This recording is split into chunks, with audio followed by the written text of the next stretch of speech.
Constructing your life is about much more than just building a bank account. Each week, join real estate entrepreneur and mindset coach Austin Linney as he interviews guests who are constructing their dream lives and impacting the world around them on a daily basis. If you're an entrepreneur or wanting to start a business, or you just want to hear motivating stories of how others have overcome the odds, you are in the right place. And now for your host, Austin Linney. Guys, welcome back to Construct Your Life. We have, we don't even call him by his name. We just call him the killer.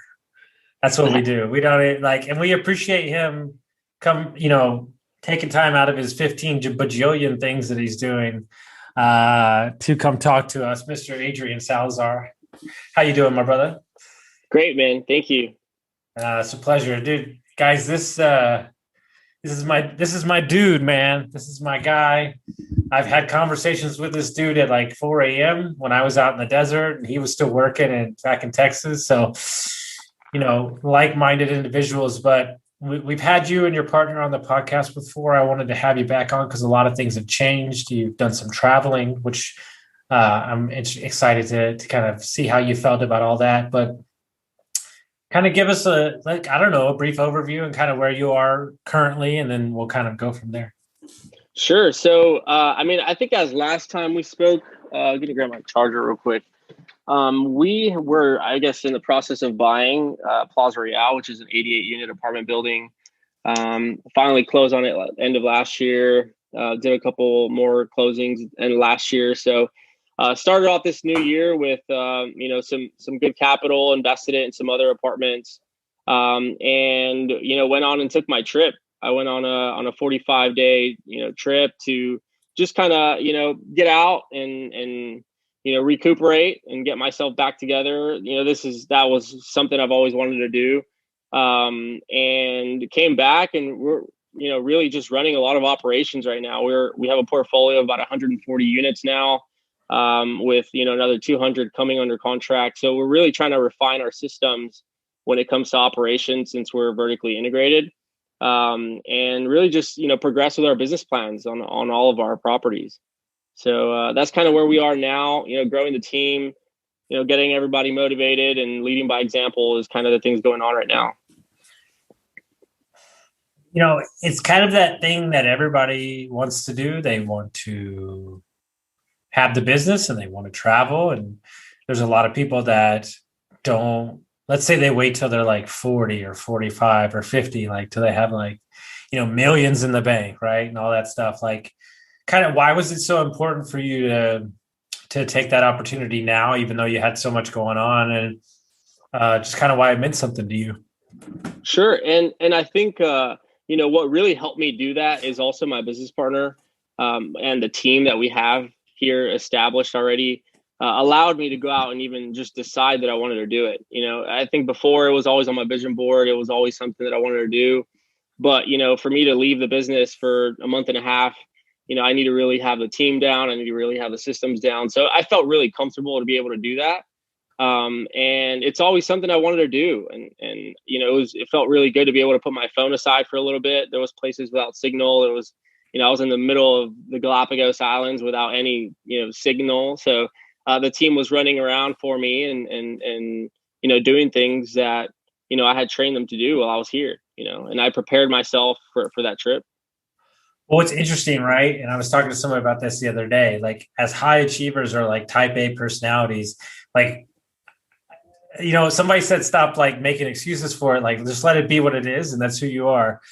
I almost feel like we have to force ourselves in certain situations to give ourselves the permission to turn it off. Sure. I have a guy that comes in once a week now, and he does massage, body work and stuff. And it's probably the only part of my week that for an hour and a half, my phone is down. I close 3 loops in my mind. I built a business yesterday when he was here. I built 3 businesses in my mind and mapped it out. But for me, it was good.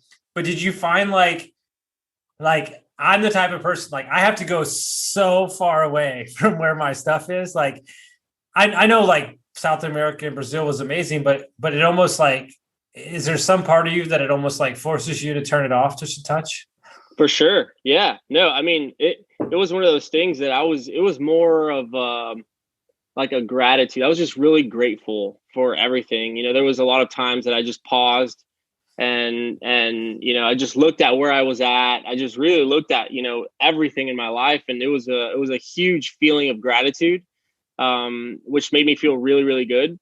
So, it's one of those things that you kind of have to celebrate your wins. A lot of people say they want to travel when they close their deal, or that, they want to, take a trip when they close their deals, and they don't do it because then another thing gets tied up and another deal comes, another property. So, you just never really find that time. But if you reward yourself, for your hard work, I think, when you really realize you're feeling a sense of gratitude, I think is the main feeling that I was feeling at that time. Now, whenever I eat, breakfast, lunch, and dinner, I put my phone aside. So like you said, I have, 45 minutes of just kind of me, by myself, letting my mind flow. And it's very needed. All that stuff is needed to be able to pause for a little bit. And that 45-day pause really helped me a lot. I came back fired up. Yeah, no. And what's wild is like anybody that's listening to Adrian now, you're like, oh, this kid's like, whatever, he got lucky or whatever. Like, homeboy's been rocking since 17, and so the reason that this conversation is happening, the reason that he's, happy to see is like we're trying to give hope, which I probably speak to about two a week, to a young 18-year-old or 19-year-old getting started and going, in a short amount of time with the right amount of focus and the right amount of people surrounded you, you can create. And John was talking about you on the podcast. I just interviewed him last week. And he was like, Adrian walked in coachable. He asked questions. He said to this day, he still asks questions. And look, as high achievers and pushers of people and drivers of our own self, there's a lot of what we don't need the answer to. But like when I'm sitting in a conversation on Saturday with a dude who's worth $50 million, like I'm asking questions. Like homeboy's raking $300K a month in residual income. Like I got questions. A lot. But then you have young dudes who just want to like front. And I'm like, dude, just be humble. Like there's no need to spray what you're doing. As much as you document what you do, I feel like you also kind of work in silence too. Like you're not the guy that needs the flash. And so like, where did you get that from? Like, just kind of like, it's like almost like a humble aggressiveness. If that's even a word, but I just, I'm kind of tired of, people putting too much effort in those things. I think, people invest a lot of energy and effort into faking it or trying to impress somebody that, really doesn't, they have no toll in my life. They have no effect on my life. Why should I want to try to impress them? I think for me, when I post on social media or when I'm on social media, it's for branding purposes. Mm-hmm. It's not to impress anybody. It's just, content creation. Sometimes I'm so busy that I forget, or, I'd rather, come out of the dirt. I'd rather come out, 6 months later with 850 units and people ask me like, what were you doing? I'd rather that happen, and that will fire me more up than people actually coming along, on my journey. I just, I'm that type of person, and I like to catch people while they're sleeping. I have a really good friend who's a high-level marketer, and he does everything for big companies. And we had like a talk like a couple of weeks ago, and I'm trying to get the YouTube dialed in and all that stupid shit. He was like, "Listen, you need to calm down." He was like, "Marketing's really simple," and I was like, "What are you talking about? Like, this is so uncomfortable." He was like, "Well, what have you done?" And I like listed off like, "Well, I've done this, and like I've lost this much weight, and like my coaching clients are happy, and all this shit, right?" And he's like, "Okay, well, there you go, you're good." Like that's all you need. He goes, yeah. Your results are your marketing. So if that's the case, then you should never have to feel uncomfortable about it, because all you're doing is basically regurgitating what you actually have done. Yeah. Instead of instead of putting in perception what you haven't. And I think that's where everybody gets it twisted. Yeah. Yeah. And to follow up on what you were saying earlier about, those young, hungry, people who want to come into the game, they have to be asking the right questions. I think I get a lot, asked a lot on Instagram and Facebook, and, through messages on kind of the same simple questions I've heard all my career. I want to get started in real estate. How do I buy my first house? Do you recommend flipping it, financing it? Burr method. I mean, they're asking me for the recommendations on what they want to do. And it's just like, well, I mean, what do you want? Right. I mean, there's a lot of, strategies in real estate, but I think, asking the right questions to someone who you want to learn from is important. And doing your own research and do the research in the beginning as much as you can. Get a little bit of information. Don't pick up all the books. Go out and knock doors, cold call. I mean, the highest, I mean, I won't go around it. The highest value activity in, starting off finding deals is call owners, like drive around, get in front of them, call them. Like there's no cheaper way. There's no better way, but people still make excuses for that. So, I mean, I'm kind of just sick and tired of all the excuses, and I just either don't respond or, send a long ass voice message and that's it. And hope that they, take action on that. But I think it's important to just take massive action on that stuff. I can't tell you how many guys will DM me and they're like, I'll do anything to take 30 minutes of your time. And like, I'm like, all right, I'll schedule it. And then they don't show up to the meeting. And I'm like, dude, I could be the guy that introduced you to the guy that could change your life, but you're not willing to put in the effort. Like, I'm done. And if you think that you're going to get me again, like I'm sorry. Like, you know what I try to tell everybody? God, I don't want to sound conceited. Let me see. No, man. You're confident. No. But what I'm saying is like, you better get David Goggins while he's cheap, bro. Like, because here's the thing, like, here's what people don't understand. As many people as I coach for real, I also coach a small percentage for free. And like, why are those people being coached by me for free when I cost this much? It's because they've added value to my life. Like there's value in them that they're giving me. Maybe who knows what they're giving me, or like if they're in recovery or whatever. Like, but where we get it twisted in the young mind is that every dollar is created equal. Like every situation is created equal. None of it. Like even when you talk to like big dogs, right, where you need them to invest, they're like, okay, let me know when that deal comes in. They don't care about this thing, like, because each deal carries a different weight. Each situation carries a different way, but we don't look at things like that. We want to broad stroke everything. It doesn't work that way. Yeah, no, not at all, man. Not at all. So, guys, I want to share a story with you, just how savage Mr. Salazar is. So when I got divorced, and I got back to Texas, I met with the guy. And it was right when I got back from Texas, and business had kind of been whatever. And I'm still going through a divorce. Like, it was pretty fresh. And you said to me straight up, you probably don't even remember. You said, listen, all that's great.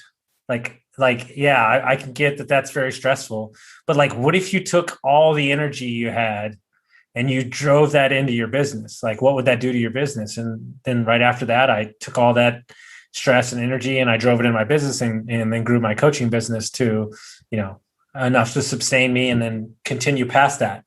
And so, it was a very wise advice from a young guy to kind of like kick me in the teeth. And that's what you need with your circle. That's what you need with the people around you to say like, listen, dude, I get it, bro. This fucking sucks, bro.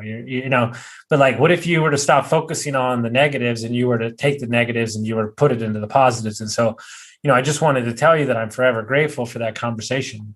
Yeah, absolutely, bro. And I think, we have to, because there will be negatives like that. There will be a lot of things going on in our life, but we have to just be aware. And we have to accept that feeling that we're feeling. I think a lot of people try not to accept the way they're feeling, and it just kind of, throws them all different directions. Accept the way you're feeling. Why are you feeling that way? And know that you can change it. And knowing that you can change it, how do you change it? Well, put yourself in a different state. I mean, go out for a run, eat cleaner, go to the gym, go to the properties, get in your car, take a drive, do different things that'll put you in a different state. But being aware of the way you feel and then just kind of transmuting that energy into, like you said, the business, I think can really take you to heights that, you've never dreamed of. So, no, I couldn't agree more. And what I want to do, if you would placate me for a little bit and you don't have, I mean, this fucking, I've probably told this story to like 60 million people because I think it's a story of fucking I think it's like should be written about in the history books of how you don't give up on a fucking deal and the fortitude. So, kind of lay the groundwork, put us through this fucking crazy ass story, dude. Guys, buckle up, because let me tell you something. There's a lot of you giving up on life or your dreams or your goals. And I hope that this story can give you fucking some inspiration. Sure. So talking about the 88 unit, me flying. Yeah. Okay. Yeah. So, backtrack a little, I guess 2 years ago, we got a lead for an 88 unit apartment complex in McAllen that was, 70% occupied. We couldn't make the numbers work. And so we ended up passing on it. And then, fast forward a year and a half, we followed up with the owner, and it's still same condition, 70%. And we couldn't get a loan on it. We couldn't get an agency, loan on it. The loans that we like to get, cheapest ones. So we ended up, negotiating with the owner to go in there and, pick up all the rents. So get all the units, back up, rent ready, brought our management team, leased about 20 units in, 12 days. And we got it up to like 93% and finally went under contract.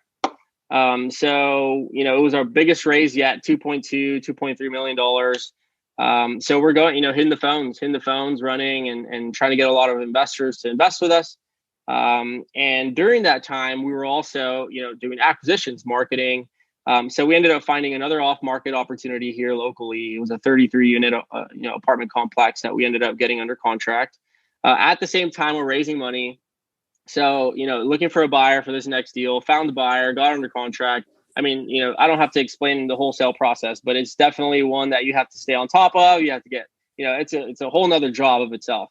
So, while I was doing that, we're raising money, and, long story short, the owners, we needed to extend the contract.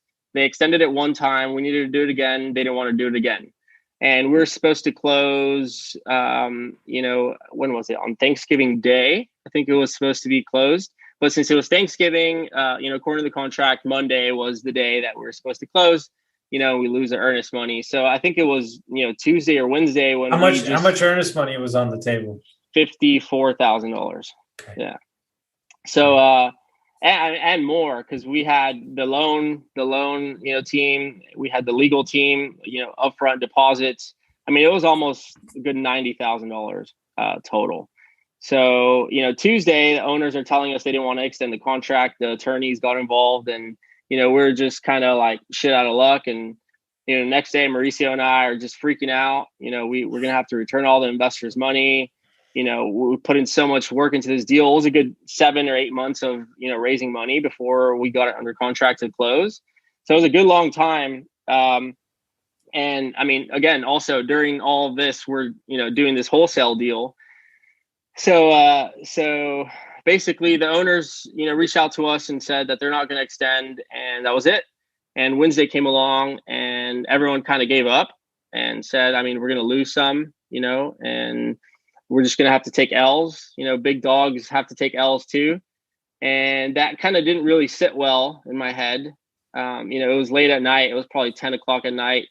And everyone left. I was by myself, and I said, I'm going to get to Lubbock. So basically one of the owners, the majority owner, lives in Lubbock. All the other guys were kind of just, representing him. So I knew that I couldn't spend any time on the guys who, were representing him. I needed to get to the main guy, the decision maker. So ended up booking a flight on Thanksgiving morning at like 7 o'clock to Lubbock one way. And I didn't even have a hotel. I just, wanted to get there. I had maybe one change of clothes. And I told myself, I'm not leaving until I find this guy, and he's going to have to tell me no in person. That was my goals, to have him tell me no in person.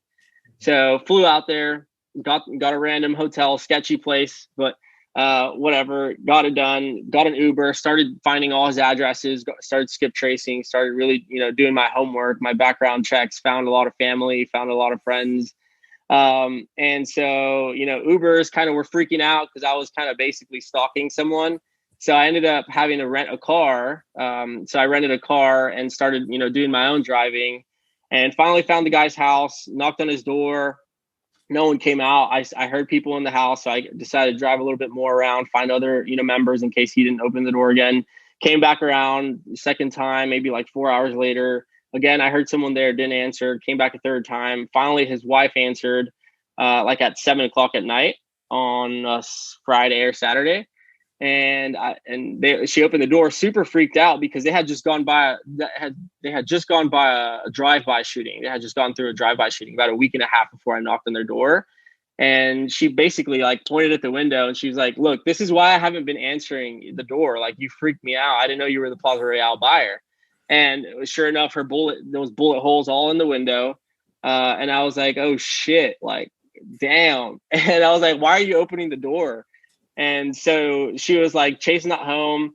Let me call him real quick." Talk to him on the phone. I said, "Hey, sir, my name's Adrian. I'm here to talk to you about Plaza Royale. I heard you don't want to extend the contract, but I'm here to, ask you like why. I want to know, what the main reason is that you're not willing to extend." He's like, "Son, you're going to waste your time. Go back, be with your family. It's Thanksgiving. Don't worry about it. I mean, you'll get another one."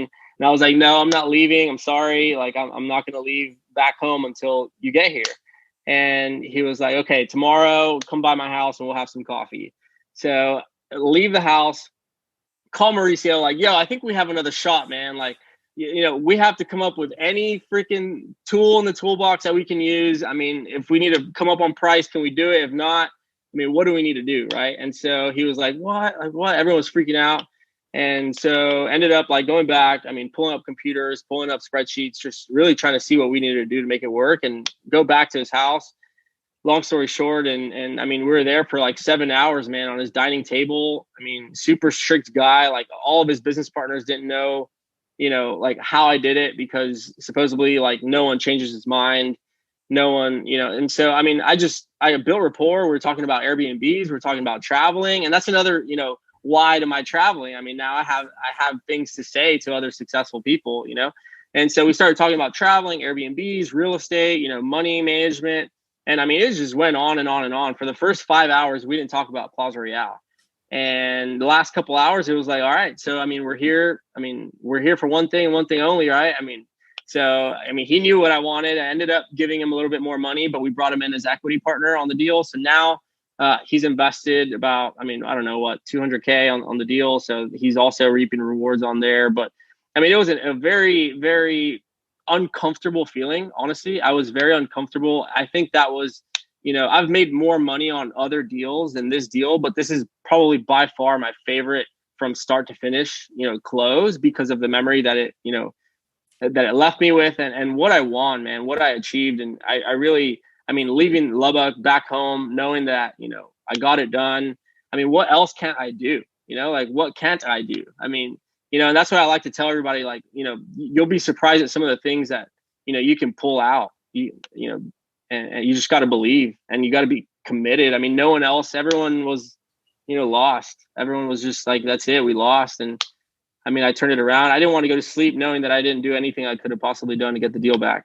And so now, that's our biggest deal to date. It's going amazing. And that put us at 140 units. So it was either going to be buy that deal or go back to like that, small 30 unit guy that I was, So definitely it was a very uncomfortable feeling, but I think, I got it done for the team. And now, not only that, but we employ, 15 employees. There's contractors, vendors, cleaning ladies, AC guys, electricians, all these guys that have a lot of work from just this property alone. So I didn't just do it for me. I did it for everybody else involved. What's interesting is I've been forming a theory recently, and I almost think that everything that we do doesn't matter. And hear me out on that. Is that like what I'm realizing is like everything I've been through and everything that I do currently on a day-to-day basis just sharpens who I am as a person. And so if that's the case, then why wouldn't we just try all the time? Like good, bad, or indifferent, right? Like you see dudes, like I have friends who manages like $5 billion, right? And he's watched somebody lose $350 million in a day with a trade, right? And I asked him, I'm like, dude, how the fuck does like somebody like not like, how do they keep going? And like, don't get me wrong, that guy's like hurt for a little while, but my dude executes like $2 billion trades. Like, what I realize is like, you just keep putting yourself in those situations. You just keep not taking no for an answer. You said it there at the end perfectly. You keep making the deal bigger than you. Yeah. And I try to tell every flipper that I meet, if you would reposition the way that you look at your business and say, I'm feeding families, then you would be way less emotional about real estate. Yeah. Right. And I was talking to somebody the other day, like, listen, you could say or don't say anything you want about Grant Cardone. I have my own feelings from time to time, but I did finish Undercover Billionaire. And what I took from that entire show was people just need a chance. There's amazing humans out there that don't want to be the CEO, that don't want to be the investor, but you can create jobs within your organization for great people and lead them. And some will leave and some will stay and so on and so on. And when I met you the first time, I told you, before I even really knew you, I told you that what you were doing was bigger than you. Yeah. And you were like, what? And I was like, dude, you're Hispanic. Like, by the way, just so if you haven't realized, I'm basically Hispanic. Like, I don't know if I've let all my Hispanic guys know I'm not really the white guy anymore. I basically hang out with only multifamily Hispanic investors. So I don't know why that's the case. But what I'm saying is, I had an amazing conversation with two young African-Americans this morning who want to get into real estate and learn. And it has nothing to do with they're African-American. But I said to them, what you're doing matters more than what I'm doing. And they're like, I don't get it. And I'm like, because you're showing that community, that ethnicity, that it matters. And I can be the owner and I can be this person. And that's what you're doing. And that's why I literally don't give a fuck how many units you have. But what I care about is how much you care about the people that you care about, if that makes any sense. Yeah. Yeah. I mean, they're the ones essentially that drive your business. I mean, I'm not there right now. I'm not at the properties right now. I'm trusting that they're doing their job and they're doing, what they're told to do and what they, think is right. Right. And following the plan, but it's a matter of communicating it right. Because, when you're operating apartments, I mean, you have a whole team that looks up to you. I mean, what do I do in this scenario? What do I do here? So, I mean, you have to be able to train them and educate them properly. And in return, they get paid good, or they're just, they're respected in the marketplace. And I also recommend them to like other jobs and stuff if they're kind of slow in work. So, I mean, I'm in there to help them out and they're there to help me out. On Sunday, there was like a crazy leak and, I had to call a plumber on Sunday at 8:00 at night. Go out there and fix it. And because we have a very good relationship and he knows that I'll go, above and beyond for him, he went above and beyond for me. He got it done, fixed the problem. But if I didn't have a good relationship or if I thought about me all the time, I promise he wouldn't have showed up, So I mean, it goes a long way. Yeah. And it's as a CEO and a leader of businesses, my favorite quote that I leanched onto 2 weeks ago that I've said 17 bajillion times is George Bernard Shaw said the greatest problem, the greatest illusion with communication is, or the greatest problem with communication is the illusion that has taken place. And it's at the end of the day, just because you're a visionary and just because you're the one that's leading the thing doesn't mean that you properly communicated why we're doing it, why we need it. And I think it's really funny where you told me that like you started like cutting some trees down and you started like painting some areas of the new apartment complex and like all the tenants were like reaching out to you and they're like, holy crap, dude. Like it's the first time like, and so talk about like you're not just buying apartments, like you're creating communities. Like talk about how important it is to you to let the people know, because like you're a landlord, whether or not, like if you don't realize that you're a landlord, I don't know what you're doing, because those people matter. And the more they matter and the more they think that you care, they're going to stay longer. They're going to treat their place better, so on and so on. Sure. Yeah. And I mean, those are the only opportunities we look for. We look for those opportunities that need that help.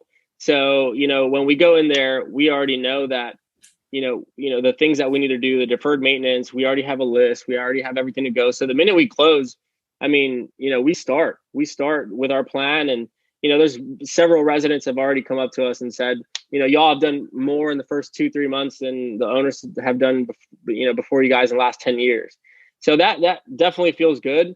But I still don't see, like, I don't know, I'm one of those that's just never satisfied kind of thing. So like, I'm just like, just wait, just keep on waiting. You guys are going to see this place continue to turn around. I mean, all the lighting that we're planning on doing, all the interior artwork, all the exterior lighting, exterior artwork. I mean, everything is going to be completely different, but it does feel good when, when they come in, to the leasing office and say, wow, this looks really nice. And I like, you can see the way that they feel very comfortable. Tenants have been there 5, 10 years, 15 years. So, and them okay paying the rent raises. We also give them rent raises, and they, most of them have said yes, no doubt. So, we go in there and implement our maintenance stuff. Our maintenance team is very good. They handle all the little problems, take care of it quickly. So that's I mean, as long as the whole team's kind of working, all the residents stay happy, and in return pay their rent on time, are susceptible to change. If we need to implement a new, online portal, they'll help us with the implementation. But if you're not fixing their stuff, I mean, they're not gonna listen to you guys. So it's very important to put them in front of you. Mm-hmm. And how do you how do you stay so locked in? How do you stay so focused every day? Like, what's your advice to everybody out there? How do you keep your mind clean of the negative BS? I'm just obsessed. I like, really, that's it. I'm obsessed with this industry. I'm obsessed with what I do. I love what I do. I'm passionate about it. I don't, so when you're truly, truly passionate, when you're obsessed with it, when you love what you do, it's very hard for me to get mad. Like, I mean, there's a lot of things that go wrong, but I'm just like, it's okay. Like, it's okay. Let's figure it out. Why did it happen? What do we need to do to fix it? Instead of talking about the problem for 30 minutes, let's just, hey, all right, guys, what do y'all think? What do you think we should do here? All right, idea 1, idea 2, idea 3, ideas. All right, there you go. Now let's start talking ideas instead of the problem. Like, it's ruining all the sheetrock. It's going to cause mold. It's going to go behind the studs. We're going to have to rip out all that. So, no. How do we fix it now? And so, I mean, those are the kind of things that I do. But as far as like how I stay motivated, I just stay focused. I mean, right now I have my 75-inch TV playing a vision board nonstop right now. I mean, mansions, travel scenes. I constantly look at that. I'm constantly, building the business, getting it better, hiring new people. I mean, I'm obsessed with it, man. And I want to achieve, some more things. So, and the people that are around you, like who runs your Airbnbs for you? Like how do you handle all this with everything going on? So the Airbnb business is, I probably show up maybe 92, 93%. Sorry, I'm 93% off of it. So I only do about 5 to 10% of it. Right now we have a virtual assistant who basically communicates with all the residents. When they check in, check out, they have house manuals on day 3. They send this message on day 6. They send this message. Very automated. Cleaning lady has access to the calendar, so she goes in and out. We buy multiple blankets, multiple towels for her to, be able to have clean ones on deck. Since there's a lot of turnover and there's only 4-hour windows. We make sure all that is refilled and all that's done. It's a lot of the VA that has to do with it. And my business partner, pays out cleaning ladies. He, puts the Airbnb listings up. I really just kind of help with the initial launch of the unit. And then I'm kind of just hands off. But I mean, right now at this point, it's very hands off. It's really just a cash flow machine. We have 7 Airbnbs, and we're looking to add another one by the end of probably in a month and a half. We'll add another one, a 3-bedroom house, and it's generating awesome. Yeah. And those are all in your multifamily units? No, we have a couple already in another apartment complex that we subleased. So we're paying rent and we're, generating. So you're doing the rent. You're doing the rental arbitrage model. Well, yeah. Then why would you have it in your own apartment complex? Yep. Same way I have it there. Yep. Oh, so you're renting from yourself, basically? I'm renting for myself. Yeah. And that's to keep the occupancy up, so the loan will be qualified. Yeah. No, not necessarily. Just to be able to pull up a rent roll and show that someone's paying rent there. So I'm paying rent on all the units that I have renovated. and I'm paying the premium rent too. So, I mean, I'm not only helping. How much are you making above the traditional rent in a model like that? You're looking about $600 per unit net profit cash flow. So, how much does it take to furnish it? Like, how much are you invested in that since? 650 square feet, I spent about 5,000-6,000 on furniture. And then on a 2.5, 1,200 square feet, spent about 9,000.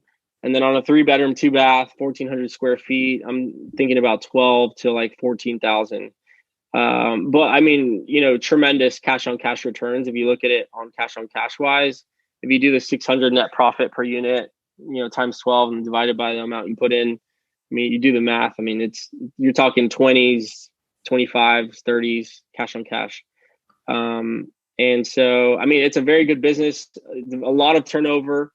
So, I mean, I think, for those wanting to get started in Airbnb, it's fun. It looks sexy, but you need to have a team. You need to have those daily tasks delegated as soon as possible for it to even be something to consider, like to scale. Because I mean, I'm trying to scale it, right? I'm working on scaling it. And the only way to scale the Airbnb business is by having those teams in place and those systems down. Because it's also based on reviews. So you also want to make sure you're getting quality reviews. But yeah, no, it's doing really well. I mean, right now we're looking to buy more apartments and, continue to do that. So, I mean, I think it's helping me a lot more kind of take a step back now that there's a team involved. I mean, we have 5 people, kind of running the day-to-day stuff, checking out units, sending me pictures. So a lot of the work that I do now is kind of, behind the screen. But I've done it before, so I can't say that I haven't. So whenever I'm training somebody new, I can tell them that I've done it. But it's really just focus. It's a lot of focus too. What is if I were to say, like, who's Adrian at 35?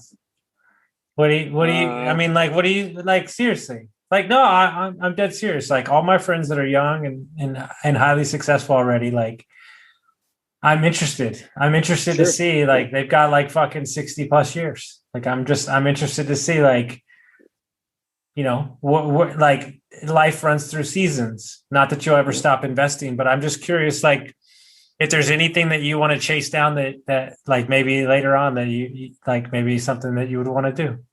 Yeah, I mean, I'm exploring the idea of building an app, actually, a real estate, app where, property management's integrated, construction management's integrated, investor relations, construction materials, Pinterest, newest models, newest themes. I want that, that kind of hub on an app eventually. Probably in like a year or 2 years, I can probably start building it, and then eventually sell that. Sell some sort of software or app or something that's going to sell for a couple $100 million or something. That's what I could see. A 10-year goal, family, house. I definitely want the boats and the choppers, and to continue giving back to different families across the world as well. I want to continue traveling. I also want to build an ecosystem in like a third world country that produces on its own solar panels, water systems, virtual TVs, virtual learning, internet, where they can all the kids and families and stuff can use it as a resource. Well, you've got self-sustainable. So I'm going to raise that money. I'm going to raise that money from all my investor friends. Well, you got your first investor right here. All right. I'm already in. I don't even give a shit. So all my businesses will kick in a portion to do that for sure. There you go. And I'll get all my rich friends to take their jets too, so we can fly materials over there and stuff. But I want some epic stuff, man. I mean, there's no reason why we shouldn't live an extraordinary life. And I think that's my goal. Do you ever watch you don't watch TV, but one of my favorite shows is a show called Suits, and it's these high-powered attorneys like that do like, and he's like a very interesting cat that likes to travel. He loves the good life, and he says this quote. It's always kind of stuck with me. He said, everybody likes to live life here. I like to live life here. Yeah. And it's just one of those things. And then my other show, Billions, he says, what's the point of having fuck you money if you can't say fuck you? and at the end of the day, this is an argument that I'll take till the day I walk off this earth. All of you want to support and you want to create impact, which can be done, but I guarantee you a lot more of it can be done with a lot of money. And so all my friends want to create businesses and commerce and wealth so they can give it back. And, one of my big, I'll leave that for, I don't like to spread my shit out, but one of my things is like, I want to be able to give back to people. I want to be able to, I spent 20 years in the restaurant business. I have met amazing humans that have worked their ass off for years, and all they want is a chance. They just want like a job. They want, or like, they're not looking for a handout. They just want like a new opportunity, a fresh start.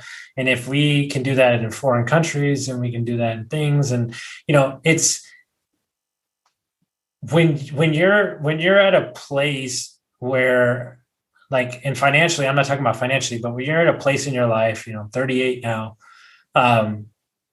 things hit me different. Like, yeah, I want the businesses and everything, but I actually get way more thrill out of like buying my best friend's like 12-year-old, like Rich Dad Poor Dad. Like that $13 is the best $13 I've ever spent. And then I make them give me a report back on it. Like that shit makes me so excited. So we have to make sure that when we're pursuing the dreams and the goals that we want, everybody's so worried about, passion and purpose and all this shit. But like, as Adrian's talking, like, just realize that like what gives you energy gives you life. And so if it fills you up, no matter if it's fucking milking goats or fucking flying out of airplanes or buying helicopters, whatever the fuck that is. I tell you what I'm sick of is, and I say this to everybody.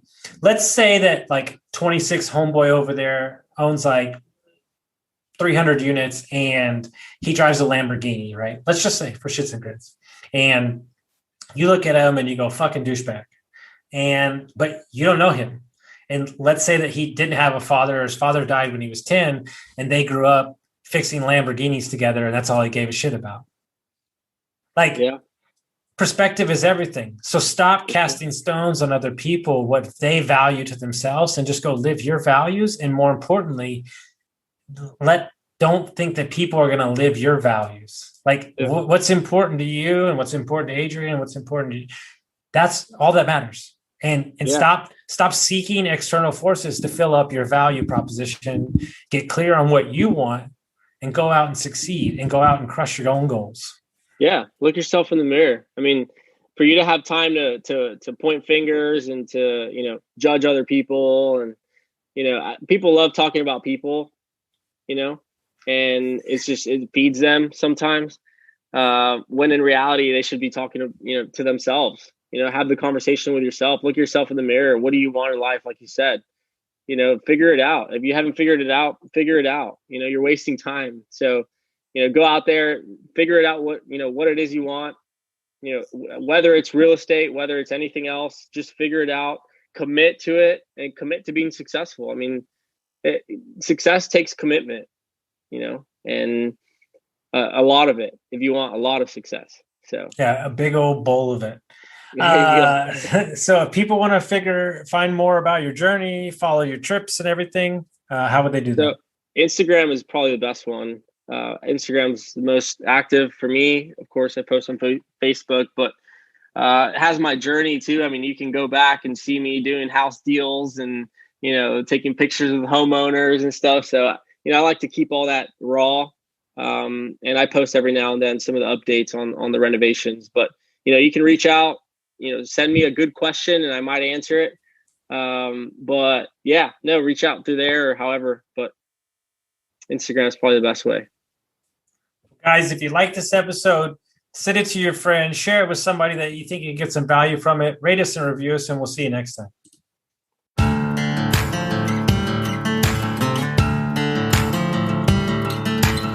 Thank you for listening to Construct Your Life with Austin Linney. If you enjoyed this episode, be sure to rate, review, subscribe, and pay it forward by sharing with a friend.